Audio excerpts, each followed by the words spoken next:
ప్రకృతి పద్ధతిని అనుసరించే రైతులంతా తక్కువ పెట్టుబడితో మెరుగైన ప్రయోజనాలు పొందుతున్నారు. అందుకే ఈ విధానాన్ని అన్ని పంటలకు వర్తింపజేస్తున్నారు. రైతు బ్రహ్మానందం సైతం ఇదే చేస్తున్నారు. తను సాగు చేసే దీర్ఘకాలిక పంటలతో పాటు ఏటీఎం వేసుకొని అన్ని విధాలా లాభపడుతున్నారు.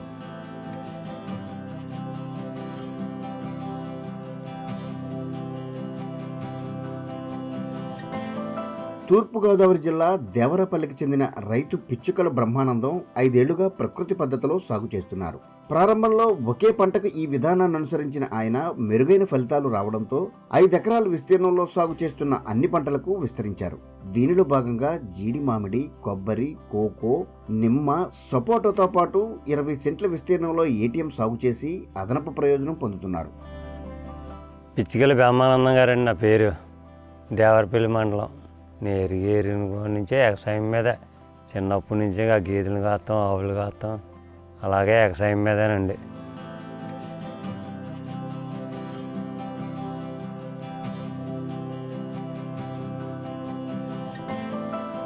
కొబ్బరి తోటల్లో ఏటీఎం, అన్ని రకాల ఆకుకూరలు, రకరకాల కూరగాయలు అన్నీ పండిస్తున్నామండి.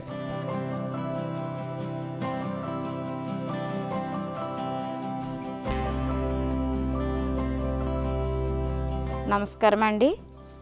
దేవరపల్లి గ్రామంలో నేను ఐసీఆర్పీగా పనిచేస్తున్నానండి. నా పేరు కొమ్మరి రాదండి. ఈయన పిచ్చుకల బ్రహ్మానందం గారండి. ఈయన మన ప్రకృతి వ్యవసాయానికి మేము వాడే పద్ధతులన్నీ చెప్పడం ద్వారా మేము ఏ విధంగా అయితే మేము ఆయనతో చేపిస్తున్నామో అదే రీతిగా మా యొక్క పద్ధతిలో జీవామృతం ద్వారా కానీ, కోడిగుడ్డు నిమ్మరసం ద్వారా కానీ, అగ్నాస్త్రం ద్వారా కానీ ప్రతిదీ తెగుళ్ళకి, మచ్చలకి, పురుగులకి అన్నిటికీ కూడా మా పద్ధతిలోనే ఆయన వాడడం జరిగిందండి. మేము చేస్తూ ఆయనతో చేపిస్తున్నామండి. దీనిలో భాగంగా కొబ్బరిలో అంతర పంటలుగా ఏటీఎం విధానాన్ని సాగు చేసేందుకు నిర్ణయించుకున్నారు. సాగు చేసేందుకు నిర్ణయించిన భూమిలో ఘనజీవామృతం వేసి దుక్కి చేసి సిద్ధం చేసుకున్నారు.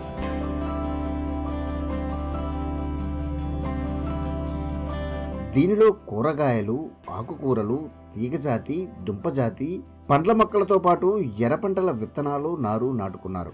వీటికి 15 రోజులకు ఒకసారి ద్రవజీవామృతాన్ని అందిస్తున్నారు. చీడపీడలు నిరోధించేందుకు అగ్నాస్త్రం కషాయాన్ని పిచికారీ చేసుకుంటున్నారు. వీటికి అదనంగా జీడి మామిడిలో ఉత్పత్తి పెంచేందుకు కోడిగుడ్డు నిమ్మరసం ద్రావణాన్ని అందిస్తున్నారు. కొబ్బరితో పాటు సాగు చేసే నిమ్మ, సపోటా పంటలకు సప్తధాన్యాంకుర ద్రావణాన్ని అందించి మెరుగైన ఫలితాలు సాధిస్తున్నారు. ప్రధానంగా రైతు సాధికార సంస్థ నిర్దేశించిన రాజీలేని సూత్రాలను ఈ సాగులో అమలు చేస్తున్నారు.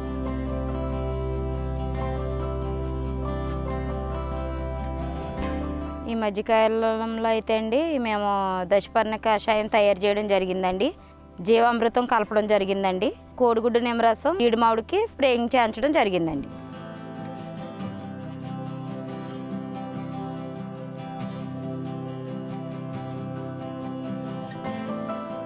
రైతు బ్రహ్మానందానికి పాడి సమృద్ధిగా ఉండటం వల్ల ప్రకృతి పద్ధతిలో పలు పంటలు సాగు చేసేందుకు అవకాశం ఉంటుంది.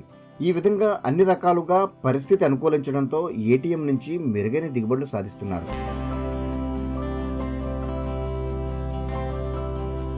ఇప్పుడు బ్రహ్మానందం గారు చేలండి కొబ్బరి తోటలో మేము ఏటీఎం వేయడం జరిగిందండి. ఏటీఎంలో వంగ, బెండ, మిర్చి, టమాటా, తీగజాతులు, బీర, కాకర, చిక్కుడి పెట్టడం జరిగిందండి. ఆకుకూరలు వచ్చేసరికి తోటకూర, మెంతికూర, పాలకూర, చుక్కకూర, గోంగూర ఇలా అన్ని ఆకుకూరలు రకాలు పెట్టడం జరిగిందండి.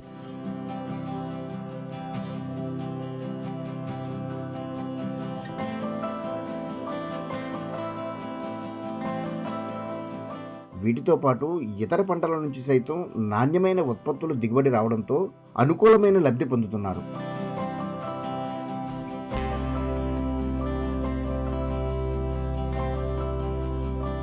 ఏటీఎం వేసిన ఆకుకూరలు, కాయగూరల ద్వారా అండి వారానికి వచ్చి ఆయనకి 500, 600 ఆయనకి రావడం జరుగుతుందండి. ఈ ఏటీఎం వేయడం ద్వారా అండి పక్కన చుట్టుప్రక్కల రైతులు కూడా ఈ ఏటీఎం ఇలాగ వేయడానికి వారికి కూడా అనేక మంది మమ్మల్ని ప్రోత్సహించి ముందుకు రావడానికి సిద్ధంగా ఉన్నారండి.